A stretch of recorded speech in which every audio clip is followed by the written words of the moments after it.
I am Rebecca Silvestri, VP of Sales and Marketing with Local Profile, Collin County's premier publication. This is Local Leaders, an interview series with local leaders sharing incredible leadership insights. Today, we're talking to Laura Valdez with Mazda Financial Services. And we're talking about personal branding and confidence and the Toyota Experience Map. Hi, Laura. Thanks for joining us. Hello, thank you so much for having me, Rebecca. Thank you to the Local Profile for hosting us today. It's a great topic, and I'm so happy to be here.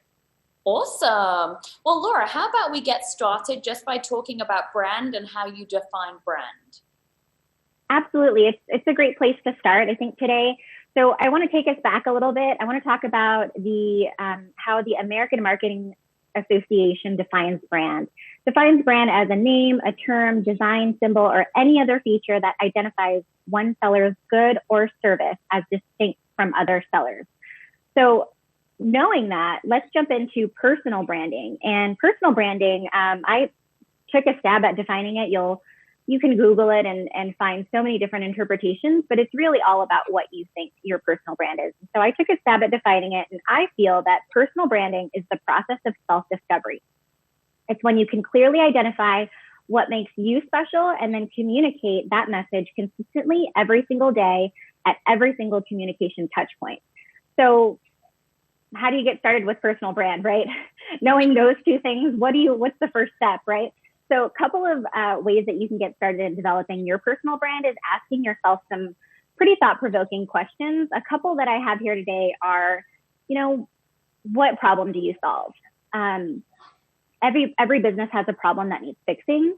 How do you meet or exceed expectations? You may be very detail-oriented, achiever-oriented, and those can really translate into what your personal brand is. And then, of course, one of my personal favorite is asking your peers, mentors, people that you really trust, to come up with 3 to 5 words that really describe you and how they perceive you. That's really, really key. And then the last one, which I will come back to a little bit later, is an interview question. I don't know if you've ever experienced this interview question. It's at the end, you've nailed it, and then all of a sudden, the interviewer says, "Why should I hire you?" Well, they already know that you meet the job qualifications. You're there in the interview, and really they're asking, how do you fit in? Who are you other than your skill set? So, and we will come back to that a little bit later. So want to talk a little bit about how I found my personal brand. And part of it is because I started my corporate career very young. I'm talking teens young. So I was really motivated, out to prove myself amongst very established corporate peers. I just wanted to be like them. I wanted them to like me. I wanted to impress them. And I've always been an overachiever. And I think because of that, I just was a bit too much. And so I had one of my first mentors ever, her name, hopefully she's watching, is Monica Calvillo. She really set me on my journey. She really encouraged me. She kind of gave me the map to figure out how to navigate in the corporate world. She probably didn't realize it then, but she really set me on my journey to finding my personal brand. And so with that, I kind of struggled with the perception of me. I always thought back then that what people think of you is, it's not important. They always say, you shouldn't really think about what people say. Don't worry about what they say. But I think it's really important that they know, or that that what people think about you actually does matter, because it can help you or not on your next job opportunity, on a journey, even on the PTA, right? So a couple of learnings, it's an ongoing process. Your brand is not just one stamp. Don't find your brand and then get a tattoo of it later.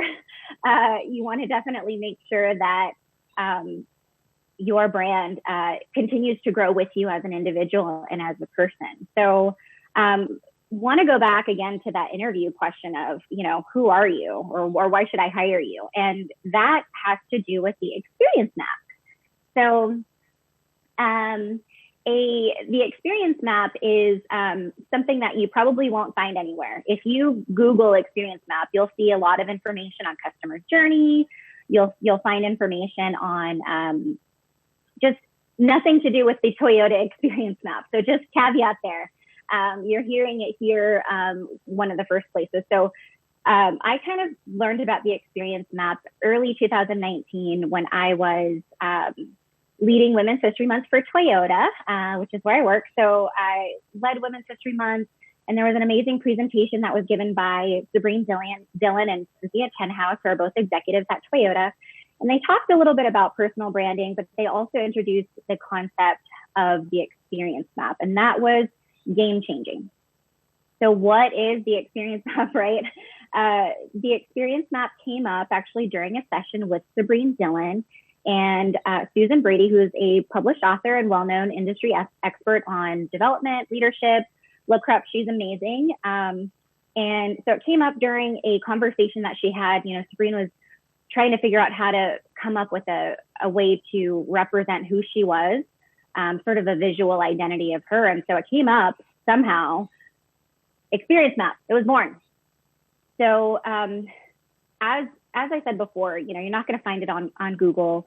This is really kind of Toyota driven. And so the purpose of the experience map is really a visual representation of you. It's to highlight your accomplishments, it's your personal attributes, any other fun facts, hobbies that are not on your resume. I want to repeat that again. They are not on your resume. So if you want to create a modern resume, which I have one, I have a modern resume and I have a traditional resume, go ahead and create a modern resume, but don't call it an experience map. You want to make sure that this is really a visual representation of things that are not really listed there. It could combine both, but which, by the way, there are definitely no rules around it. So, you know, my struggle with the experience map and trying to find the story that I wanted to tell is that I'm a social butterfly. There's a lot of people that I know. I love making people laugh and being friends with them. I love to, you know, start new projects and get involved wherever I can. And so I'm the social butterfly, but not a lot of people know who I was professionally. And so I wanted to make sure that I sort of shared some of my professional accomplishments and things that I've been studying and do in the future on my experience map. So here's the aha moment. After I created my experience map, I started to share it with different people that I didn't really know yet. And this is really testing it, right? So my aha moment was that the experience map creates lasting impressions and memories of you in people's minds. Those memories are what is going to help you in the future, right? You're connecting with them on that level. They're not just seeing, you know, Laura Valdez, they're seeing Laura Valdez, who is a salsa dancer and maybe obnoxiously obsessed with Mount Everest, right? So the reason why I say that is because I really believe that the experience map is a tool that humanizes you in the eyes of a stranger. So it's definitely something that can take you one step further rather than just you having a conversation, a coffee, a one-on-one meeting. This is something that they can actually tangibly hold and then connect with you on a different level, not just professionally. So how does this, you know, personal brand, experience map, branding, how does this kind of translate to confidence? Well, confidence, there's so many topics on confidence, definitely other experts, but I want to tell you a little bit about how it helped me build confidence. And that's because it helped me to really define who I was. Now that I was able to identify, you know, key strengths, I knew who I was as a person. I knew what my values are. I kind of knew who I was. And so the confidence came organically.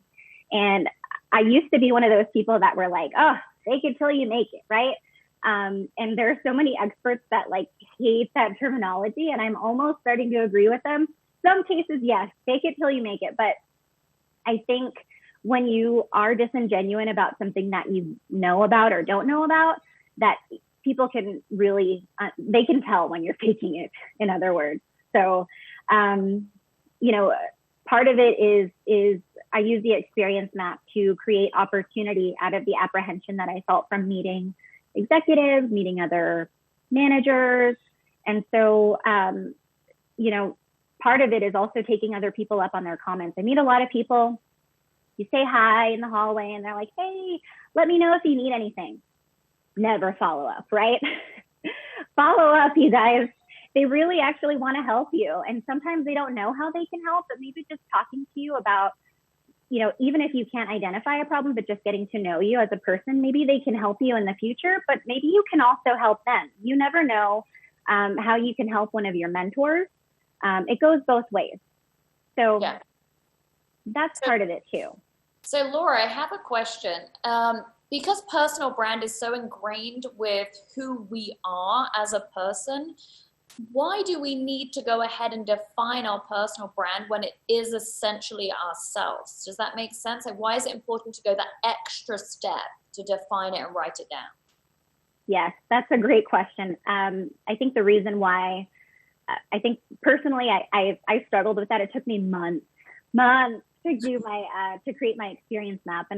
And I was scared. I was scared to define who I really was. I was scared of what people were going to say about me.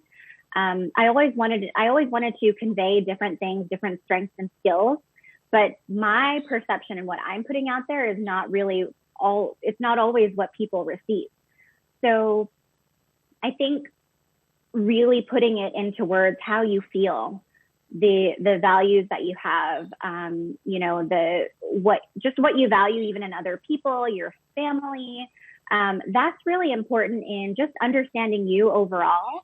And I think understanding who you are as a person, and again, it's always changing. It should always change.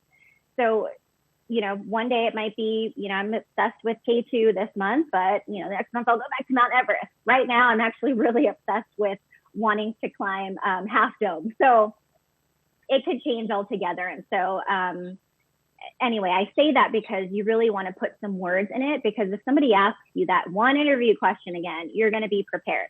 This is why you need me on your team. I can bring this. I'm a team player. You know, my strengths are X, Y, Z. I know you probably have that on your team already, but, you know, let me help you. Let's make it better. Nobody's saying that anybody's team is bad or good or whatever, but you want to say that you're always going to make things better by them adding you to their team. Right. It's a great question. So in essence, it's defining it for yourself so that you can internalize it and then project that, to really know who you are projecting. Absolutely. It's something that you're going to share. Even subconsciously with your body language, that's what you're going to share. I love that. So Laura, we love this. And really quickly, how can we start by, what do we need to do to make an experience map? Oh, what do you need to do? This is a whole other topic. Come on. So I think what you need to do to start to create your own experience map is you got to start somewhere. So if you want to start with your modern resume first, trust me, my first 5 versions of my experience map, they all looked like my resume. And I was like, why does this keep happening? And I think it's because I really wanted to make sure people knew, hey, I have this in my back pocket. You know, I know how to do this. I've done this before. And I think I had to take a step back from what I've done. If I really wanted to share who I was professionally, I can really kind of share that maybe verbally, but creating your experience map also helps you to create that elevator speech. So when you do have an opportunity in front of a hiring manager or whoever else, a new mentor that you want to really bring into your corner, then you have this visual tool. So think about so that first question that I told you guys on asking your peers, people you trust, people who love you. Don't ask your haters about 5 words to describe you, please. You don't want to be discouraged. Ask people who you really trust, people who can give you constructive criticism lovingly.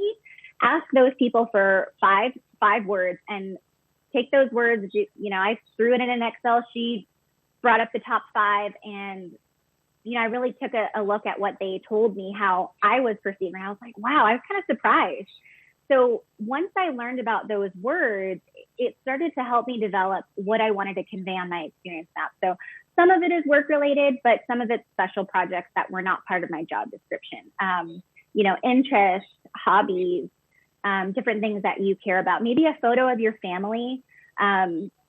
a really popular template that we're using currently is like a roadmap that tells you where you want to go. But I think an important part to put on your experience map is a goal.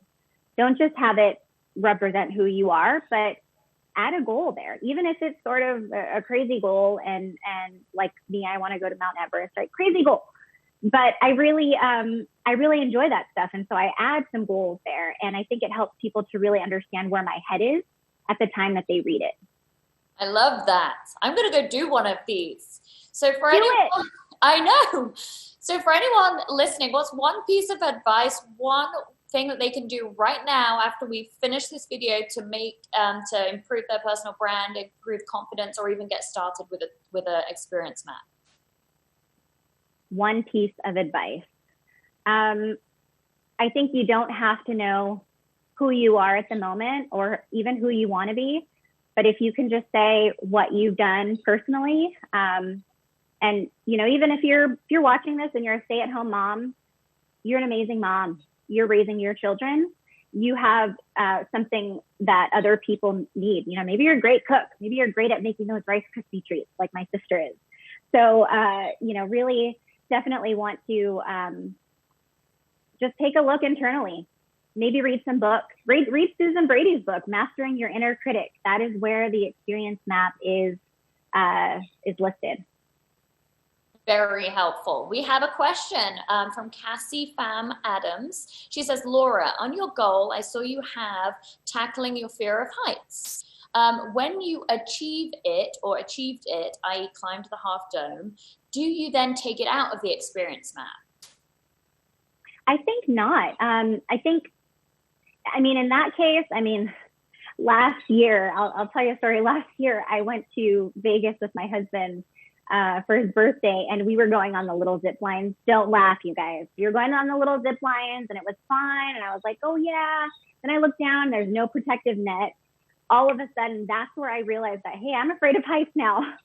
So I was all strapped in, and there was this like teenager that strapped me in, and I didn't trust him. And I said, you know what, I'm done, I'm out. And I had to take the walk of shame out. And so I think, Cassie, your question is really good. You could take it out. I mean, my fear of heights, I don't know if that'll ever go away anytime soon, but I can definitely try small things to get there. That's wonderful. I don't think you would take it out either, because it's part of you. And even if you overcome it, it's still part of what you've overcome and what you've achieved. Exactly. And then if you do have a story like that where you realize it, it's a really good connection point. There's a lot of people that have fear of heights. I was never considered myself one of them. I was, you know, daredevil on all of the roller coasters when I was little. But as I got older, you know, just happens, and that's okay. It is okay to just embrace who you are. Laura, do you have anything final to add before we finish up? I don't. I just wanted to say thank you so much for having me. Thank you so much to everybody that sent me emails and texts and gave me encouraging words. I really appreciate you guys, and I'm so thankful to be here. Thank you, Rebecca. Awesome. Well, thank you, Laura. We appreciate having you. Thank you, everyone, for watching. This was Local Leaders, an interview series with local leaders with incredible leadership insights and inspiration. We look forward to seeing you next week. We'll be live on Facebook at 11:30 with Alicia Makaye. She's VP of GXA IT Solutions. And next week is International Women's Day next Tuesday. Looking forward to seeing you all. Bye-bye.